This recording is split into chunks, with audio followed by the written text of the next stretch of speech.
സ്വാതന്ത്ര്യം കിട്ടിയത് മുതൽ 1964 വരെ ജവഹർലാൽ നെഹ്റുവായിരുന്നു ഇന്ത്യയുടെ പ്രധാനമന്ത്രി. പിന്നീട് 2 വർഷം ലാൽ ബഹദൂർ ശാസ്ത്രി ഇന്ത്യ ഭരിച്ചു. 1966 മുതൽ ഇന്ദിരാഗാന്ധിയാണ് ഇന്ത്യയുടെ പ്രധാനമന്ത്രി. ഇന്ത്യയുടെ ആദ്യ പ്രധാനമന്ത്രിയായ ജവഹർലാൽ നെഹ്റു ജീവിച്ചിരിക്കുമ്പോൾ തന്നെ അദ്ദേഹത്തിന്റെ മകൾ അധികാരത്തിന്റെ പിന്നാമ്പുറത്തേക്ക് കയറിയിരുന്നു. അന്ന് കോൺഗ്രസിലെ നേതാക്കൾ ആരും എതിർപ്പ് പ്രകടിപ്പിച്ചില്ല.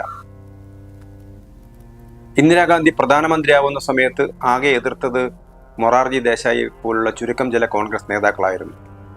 അന്ന് അവർ എതിർക്കാത്തതിൻ്റെ വില അവർക്ക് പിന്നീട് നൽകേണ്ടി വന്നു എന്ന് മാത്രം. നെഹ്റുവിന്റെ മകൾ ഇന്ദിരാഗാന്ധി അധികാരത്തിന്റെ പിന്നാമ്പുറത്തേക്ക് കടന്നു വരുമ്പോൾ അവിടെ ജനാധിപത്യ വിരുദ്ധത തുടങ്ങുകയായിരുന്നു. അവിടെ കുടുംബാധിപത്യ പ്രവണത മുളച്ചു വരികയായിരുന്നു. പക്ഷേ അന്ന് കോൺഗ്രസുകാർ നിശബ്ദരായിരുന്നു. അന്നത്തെ കോൺഗ്രസ് നേതാക്കൾ ജനാധിപത്യ വിരുദ്ധതയെയും കുടുംബാധിപത്യ പ്രവണതകളെയും എതിർത്തിരുന്നെങ്കിൽ പിന്നീടുള്ള ദുരന്തങ്ങൾ നമുക്ക് ഒഴിവാക്കാമായിരുന്നു.